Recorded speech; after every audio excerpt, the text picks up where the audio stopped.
Donc j'ai toujours insisté pour ma part sur la baisse des tarifs des véhicules légers et pas seulement sur les poids lourds, parce que si nous savons bien que dans nos vallées, l'engorgement par les poids lourds, notamment dans la vallée de la Meurthe ou dans celle de la Moselle, mais également pour le col du Hans, est un problème à la fois de santé publique et aussi de sécurité dans certains villages. Nous savons aussi que pour beaucoup de nos concitoyens qui doivent aller travailler de l'autre côté des cols et de la montagne,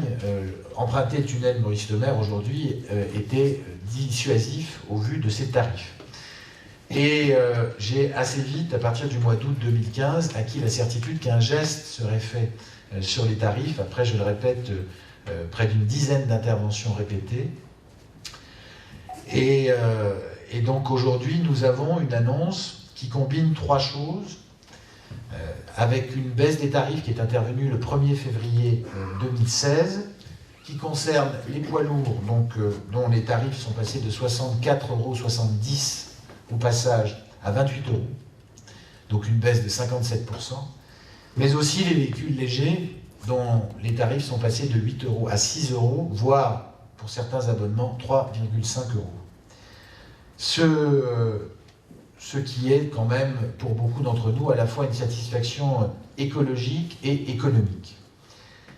L'autre point, l'un des deux autres points de l'accord qui est intervenu, prévoit l'annulation de la revendication des subventions par la Société des autoroutes Paris-Rhin-Rhône, puisqu'un certain nombre de collectivités, dont le Conseil régional de Lorraine, n'avaient pas payé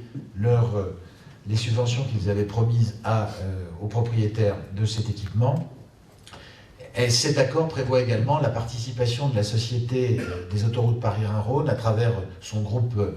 mère Eiffage, aux investissements qui vont résulter de cette baisse des tarifs du tunnel, c'est-à-dire les éventuels aménagements de sécurité qui pourraient avoir lieu d'ici quelques années, et surtout le contournement de Châtenois à proximité de Sélestat et à horizon 2020. Voilà, mesdames et messieurs, une précision parce que, encore une fois, je pense que c'est une victoire qui a été obtenue par tous les élus